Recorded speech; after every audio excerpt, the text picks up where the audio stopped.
Shosho guys, welcome back to Speaker Nawe. I'm still your boy Taylor DJ. So today sibuyele ne-album entsha shaya iphume namhlanje kuLesihlanu kuyiphasika uGood Friday. So today sifeaturisha i-album entsha kaMancane uNomfundo Mono. Intombi yale KZN Endwedwe. So uNomfundo ufike kahle ku-industry nge-album yakhe abankulu kakhulu laphana lebizwa amagama ke. So ukhipha i-album entsha ke. Silalelile sayizwa. I think inengoma eziningi ezimnandi. I think any album izoba big Afro pop or else maybe Afro soul because umuntu obalancise kakhulu music but sikhona ezinye ingoma la ngathi ukuthinta kwamanye ama genres ikhona ingoma laphana inoda Rose ithe kuba noshona amapiano but ngizoxola nje kulezi zembalwa nami engiyithandile ngoba nami album isaphume namhlanje sengilalele more than 3 times so I think singakwazi mhlawumbe ukujudge noma ngisho ukuthi no ngirate abantu mina as uSpeaker Nawe because sina sabantu abaphilela umusic so ngizoqala ngengoma nje yokuqala engiyithande kakhulu laphana ngoba inoshona amaskandi ibizwa ngothukela-ke uthukela-ke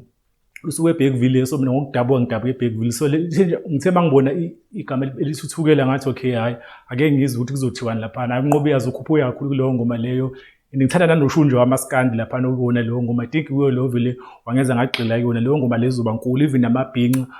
azowamkela ngezandla ezimhlophe-ke le ngineshow yayo leyo so yenye nje ingoma ehlanganele kakhulu production laphana ngathi producer uStalon ngizoyi take line yakhe laphana eqala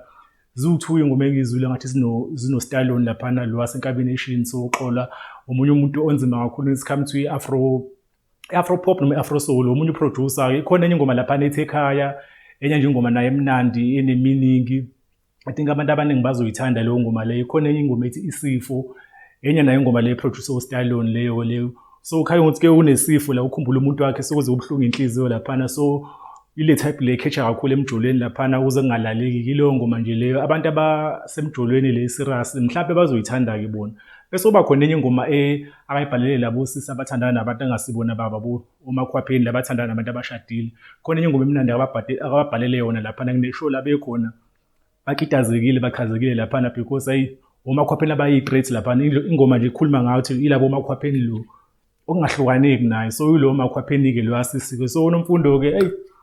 ngathi ukhuthaza uFebe laphana kuleya ngoma kumpela ubabhalele bona impela labantu abathatha abantu babantu but kasikho lapho ikhona enye ingoma akayibhalela umalume wakhe leyo ngoma leyo I think umuntu ongasekho emhlabeni ngokuzwa kwengoma laphana umoya nje wengoma kakhuluma ngayo ukuthi no akusafana ekhaya masishaya uDisemba umalume akasekho hope la ekhona uyamkhumbula mhlawumbe umuntu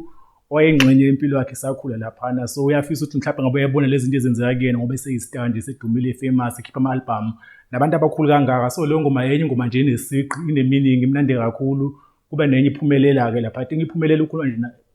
nabantu abaningi especially abayi-youth abasaphusha amaphupha abo angangahlangani ukuthi no mase kuzokhanya vele kube mnyama kakhulu so abantu bangalahli ithemba benga-give up abagxile la kulento abasitike kuyona so nathi uSpeaker Nawe siyi-channel le ekhulayo kancane kancane I think leyo ingoma yethu nathi la singalahli ithemba ama-numbers aseza mhlawumbe nathi sazoyibona le channel ethi i-reach laphana o-100,000 ama-subs laphana so hayi ngeke uNomfundo laphana usikhuthazile nami ngikhuthazekile khona enye ingoma ethi ngizwele laphana leyo ngoma leyo inoshuna ombhaqanga inoshuna Afro soul inobo-jazz nyana like ingoma nje engifisa ukumona ephefuma live stage khona umdidi officerisho laphana ngazi indaba ezinhle mntungwa nani yo that guy is good ngale ndlela leyo ngoma leyo ingoma nje lezi zaku Durban Jazz Festival lezo ngoma nje lezo edinga ibhendi leyo ngoma ngithande kakhulu nayo ibalance ile nama-instrument amnandi kakhulu bese uba khona enye ingoma yokubheka nje engizoyi-highlight kulezi ngizwile i-graduate-ke laphana-ke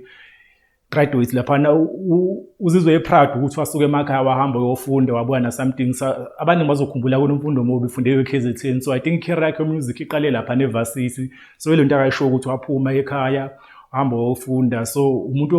o-proud nje and I think wonke ama-graduates lawa ama-graduation la azoyenzeka nayo ingoma yabo ababhalele yona le ngoma because already Nomfundo ikhona enye ingoma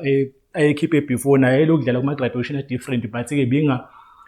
engenzilwanga i-graduation so this time udecide ubenzile ingoma i-graduation nje I think i-album yakhe ibhalansi imnandi inengoma ezimbalwa because inengoma eziwu-13 and mangathi ngiyalalela zonke I know ngathi zimnandi zonke ayindluliseki nje so I think sekhona ispace sayo usenaso space sakhe kule game because umuntu ohamba kuleni yakhe akenza umsindo kakhulu akana drama uzenzela into yakhe nje kakhulu so i-album yakhe iphume under i-record label yakhe imo familiar but ila i-distributor Sony Music because since afike uhleze nalowo push yama big boys laphana behind abantu abawazi uthatha umusic wabo ufake eradweni because ulo muntu kakhulu focus kakhulu lezi zinto zama streaming neseradweni unomfundo mo wenza umusic ocommercial wenza ngathi ukwenza kubuya ngathi kulula ukwenza ingoma ezeba commercial kanti abantu abaningi abanama album amaningi bahlezi bethandazela ukuthi bebe nengoma ezeba commercial unomfundo mo everything ayikhipha yena ziba commercial easy zidlala eradweni akuyona into elula leyo kuyenza but I think ifumulo wayibambisa aqala endawo elahlanga so nje album nje so speaker now I think singayi rate mina ngayinikeza u9 out of 10 u1 lo 1 ngizombamba lo ngineza u9 because I feel like ingoma ziyashota zu13 usirobhile mhlawumbe ushaya ngo18 bana bo so kulale isikhathi eside because afro soul labo ingoma nje epholile lezi so nje I think khona eshodayo yazi khona ingoma engathi ngekhohlwa la ngazi I think iyo lethi ekhaya laphana isukhuluma ngomuntu wakhe laphana ukude so ngithemba ngilaya leyo ngoma leyo yo yazi ngizokhuluma indaba ukuthi ngivale le video but leyo ngoma leyo engathi ungayithola kahle usendleleni driver lapho ko N3 mhlambe ubheke ko Newcastle yabo nako Lady Smith uyolanda umuntu wakhe yabo uhamba ngemoto yabo leyo ngoma nje ipholile kanjalo but ke ngiyozibheka sengiphahlwe ngisho into engafanele ngizisho but ke sekhona ku Twitter ethi speaker nawe sikhona ku Facebook speaker nawe sibe khona ku TikTok speaker nawe show away we out